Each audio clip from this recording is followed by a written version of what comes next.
Why do stones move all by themselves in California's Death Valley? Can frogs and toads really live for centuries entombed in solid rock? Do the mountains of Mongolia still harbor Neanderthal man? Did he die out 40,000 years ago, or does this ice block contain a survivor? This man helped build the world's first atom bomb. Has he also found the key to the age-old puzzle of ball lightning? The journey from the great rock of Sigiriya in Sri Lanka has taken us all around our Earth and beyond. To Stonehenge in England and the midsummer sunrise. To Atacama in Chile and its unknown giant. To Ireland and midwinter's dawn at the oldest building on Earth.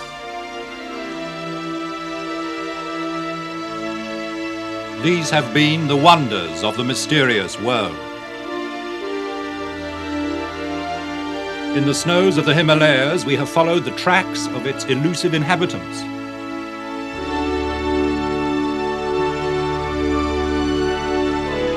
And deep in the forests of North America, caught glimpses of shadowy creatures.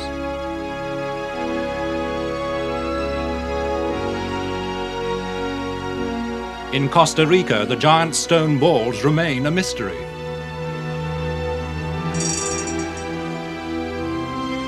In Munich, the Baghdad Battery is still a powerful enigma.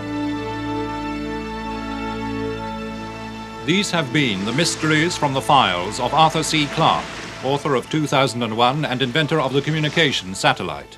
From his home in Sri Lanka, after a lifetime of science, space, and writing, he has pondered the riddles of this and other worlds.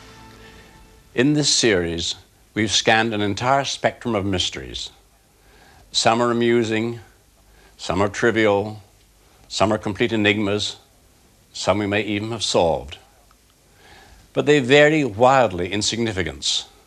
Some, though fascinating, are probably quite unimportant. Others, if we could fathom them, might change our entire understanding of the universe.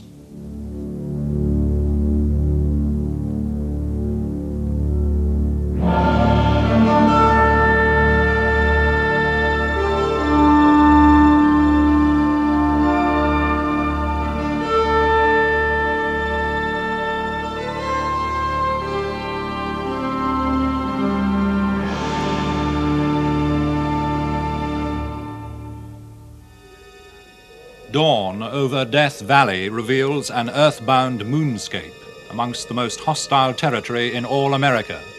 Bitterly cold by night, blistering desert by day. Its only inhabitants are herds of wild donkeys. Yet here, strange tracks keep appearing on the baked surface, left by huge boulders, stones which seem to move under their own power, curving and looping for hundreds of yards and even for miles. The scene of this weird phenomenon is Racetrack Playa, a dried-up lake on the edge of Death Valley. Geologist Dwight Carey, with his new bride, has made the 7-hour journey here from Los Angeles. For more than a decade, he has been trying to find the key to the strange forces which cause the stones to move.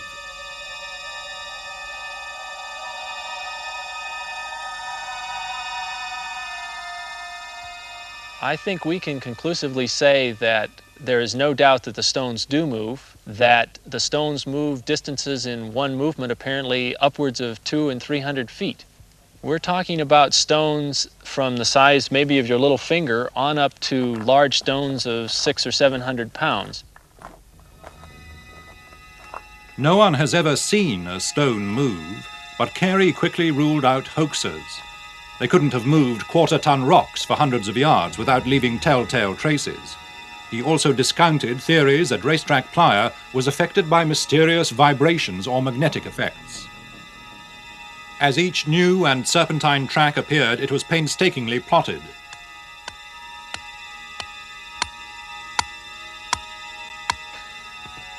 All right. Now we'll stretch it tight. That's 74 feet 4 inches. Carey marked each stone with a stake to measure how far it moved. He painted the corners to show which way each faced. He even built corrals around groups of them to see if they all moved at once. It took him 7 years to formulate a theory.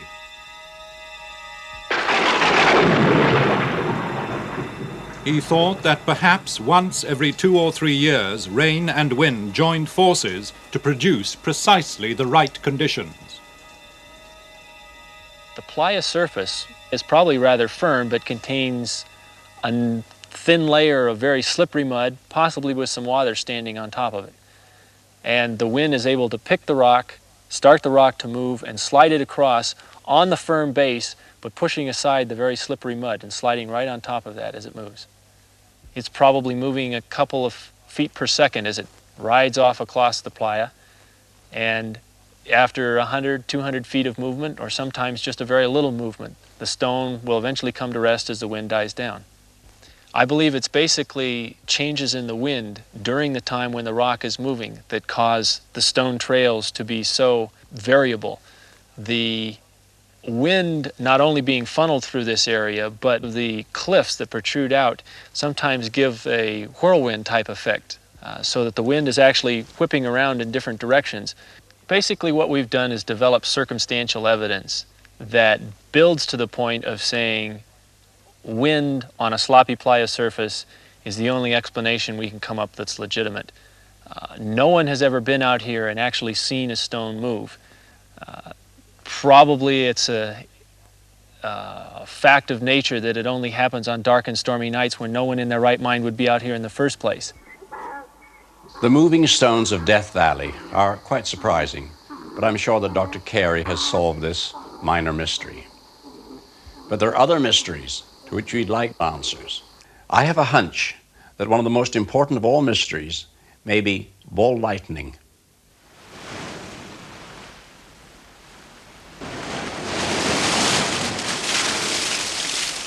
The definitive sighting of ball lightning was the one at Crail in Scotland in 1966.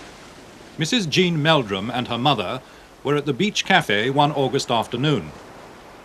I looked up because I heard this noise getting louder and louder, and there was just like a ball of fire. It was like orange in the middle, and it was luminous white round, and it rolled right along the side of the cafe, the wall in the cafe, and it came to the window, and it came out the window. And I came up, lifted up the way to have a look to see what this was, and the thing came out the window and battered across the front of my chest, and then it vanished because I picked the kid up and I went inside because everybody was panicking by this time. But I was sore for days after it, and just there was nothing else to see after it had gone, but it was just like a big ball of fire. All of a sudden, the whole kitchen that I was standing in just lit up luminous white. I couldn't understand it. It was very frightening.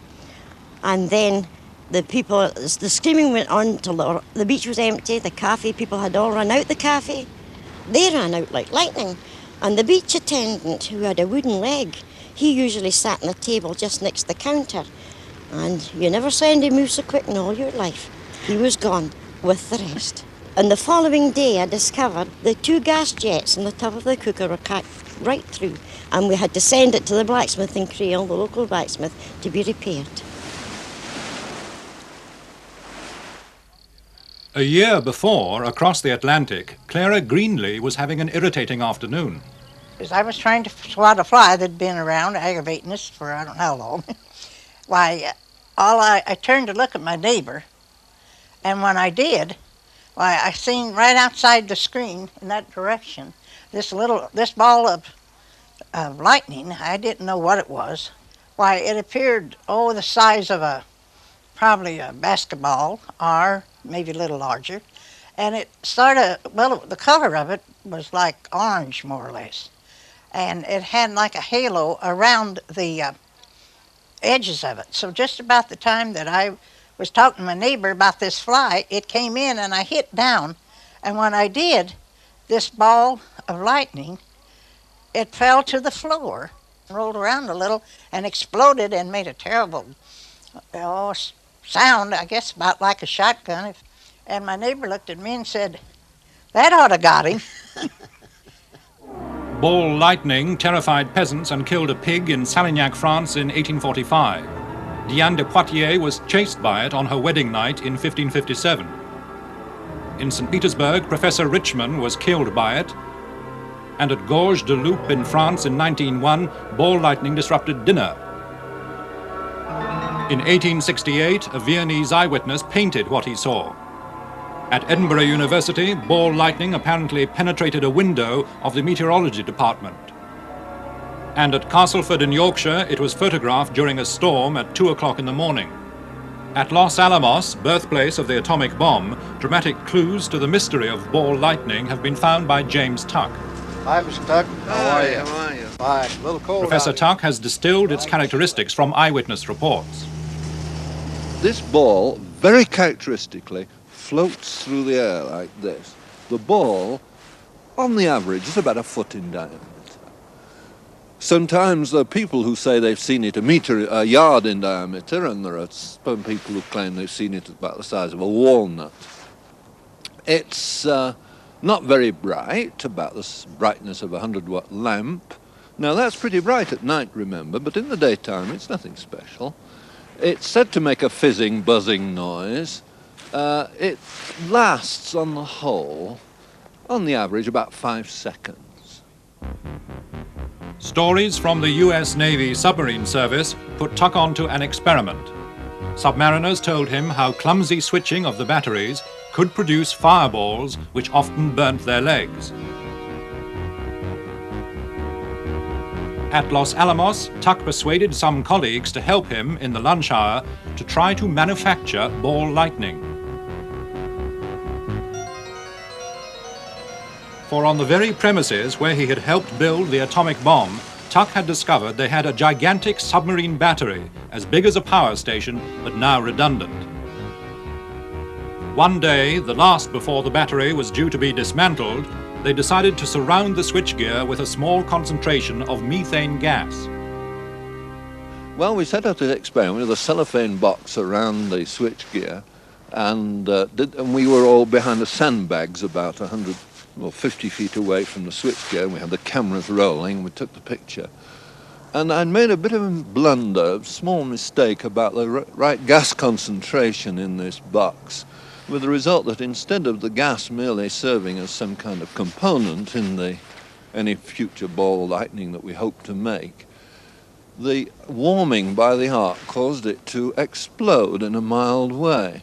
Now the arc itself makes a big noise, but what happened was the whole thing went wharumph like this, lifted the roof a little, and we were all staring at this with our jaws dropped round our ankles in horror.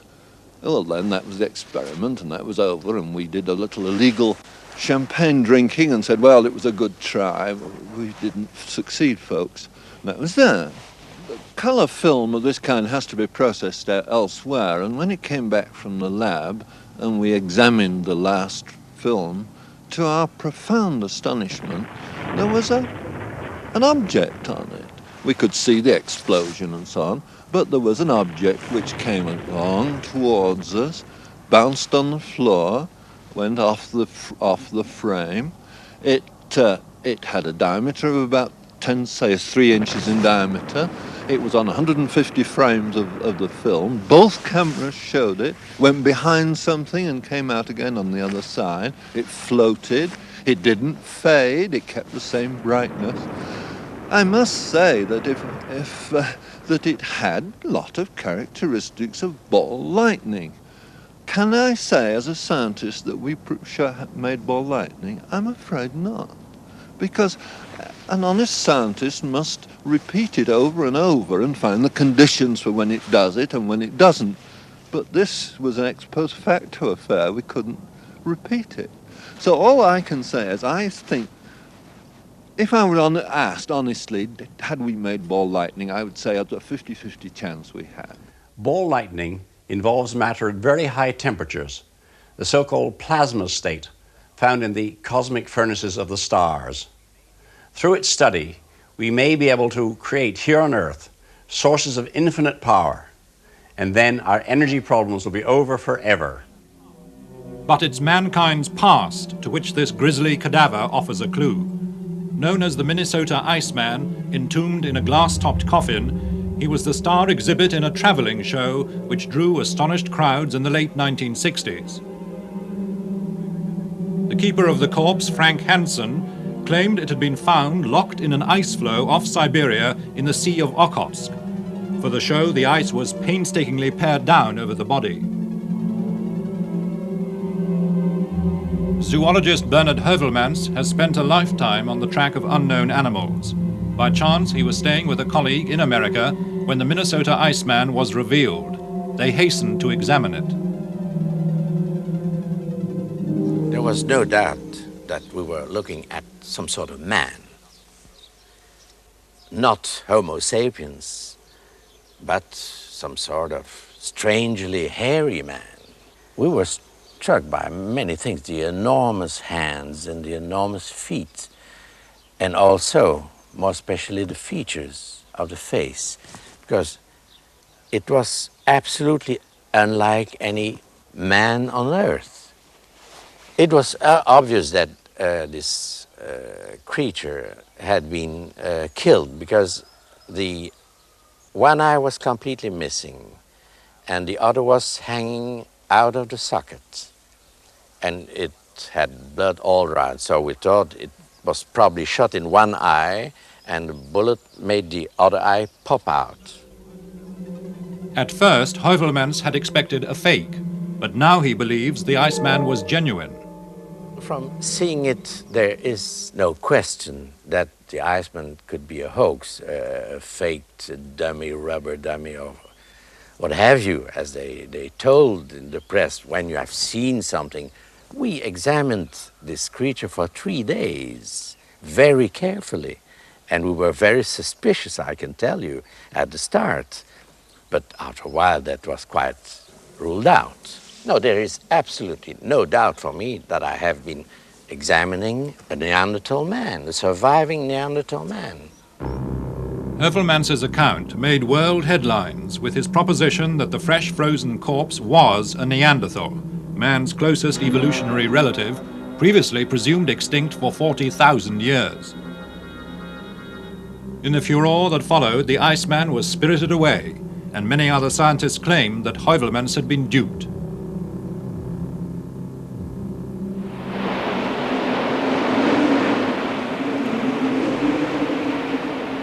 Yet perhaps his idea that Neanderthal man may still be living is not utterly outrageous. In 1941, this man, Viktor Juszczyk, a Polish exile who now lives in Blackpool, was on the run from a Russian prison camp. As he wandered across Mongolia, he came face to face with a wild man. For a moment I was terrified and at the same time excited. He was very broad. He's got no hair on his face. He's got white mouth. He's a Mongolian and Eskimo type. Very broad white teeth. His look is, you never see anything look like that. This is Stone Age man. This wild man was reportedly shot by Russian soldiers that same year. A Red Army colonel, V.S. Karapetyan, said its shape was human, but its eyes were dull like an animal's. One of the foremost authorities on Neanderthal man is Dr. Myra Shackley, of the University of Leicester in England. In 1979, she went on an expedition to the Gobi Desert, where she thinks that Neanderthal men may still be found. If so, this would be a stunning discovery and would open a whole new chapter on human evolution. Dr. Shackley gathered her evidence in Mongolia's Altai Mountains, where the creatures are known as almas. I got a picture of almost unanimous agreement that strange, wild people were living in the high mountain areas. The Mongols say that they're human in appearance, but that their speech isn't the same as the Mongol speech. There's been no attempt at direct communication, although they trade by putting a parcel of skins on the ground, then retreating and then coming back later to collect what's been left in exchange. There's a recent report of a Russian doctor who, in treating some of the Mongols in a very remote area, met an Alma family. So there seems to be no doubt that the creatures are there. They seem to be rather short, stocky, and to be very shy. And it's also mentioned in many stories that they are rather hairy and have very primitive clothes. In this respect, the description of Neanderthal man fits the Almas really quite well. If he managed to get into the high mountain areas, then there's no reason why there shouldn't be adequate breeding populations of Neanderthal man still surviving. And indeed, this seems more likely than the alternative, which is that a very successful species of man should suddenly become extinct for no apparent reason.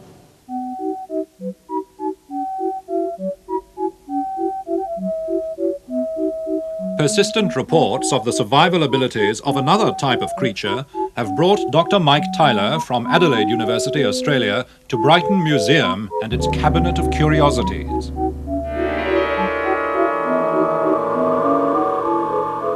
Here lies a mermaid,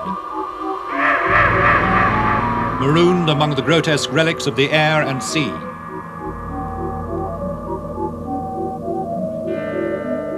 And strangest of all, this rock, which was found in 1883. Inside, in a secret cavity, a fully grown mummified toad. The specimen was discovered by a man working on the roads by the name of Mr. Nye, and he picked up this particular stone, and although it seems rather heavy to me, apparently he noticed that it was a good deal lighter than usual, and as a result he split the stone open, and inside for the first time discovered this strange dead toad. This toad emerged alive from a solid block of coal, which had been burning in the hearth of a Mr. W.J. Clark at his home in Bath Street, Rugby. Although it had no mouth and no rectum, it lived on for 5 weeks. Old books, like White Watson's Strata of Derbyshire of 1811, contain further reports. At Eastwood Colliery, a toad was taken alive from a coal seam in the fire engine pit, but died immediately on exposure to the air. And at Cowden near Ashford, 2 toads were found alive in a block of marble. In a letter to the Times in 1862, a Mr. Scott reported 2 cases of toad in the hole. One was found in the middle of a 4-foot stone, which later formed part of a plinth in Birmingham Town Hall. Scientific American, as recently as 1933, carried the story of a frog nicknamed Old Rip, after Rip Van Winkle. He seemingly survived for 34 years beneath a concrete roadway at Schenectady, New York. The specimen in my hand is quite an intriguing one, and it's indeed an oddity. However, this particular nodule, this particular stone, in fact contains an aperture at one end. The aperture is about 1/2 inch in diameter. It's a little smaller than the diameter of my small finger. And it is conceivable that the toad crawled in through that hole at a stage when it was quite young. It perhaps found insects inside there, and there's certainly some evidence that some insects are attracted to toads, perhaps by the peculiarities of their smell, smells that we can detect too. And so we can envisage a situation in which we have the toad here inside a cavity, inside the rock, eating and eating and eating until he reaches the point when it's quite impossible for him to leave. He in fact is larger than the aperture through which he crawled. In 1825, the naturalist Dr. William Buckland buried some toads in sealed stone cells for a year.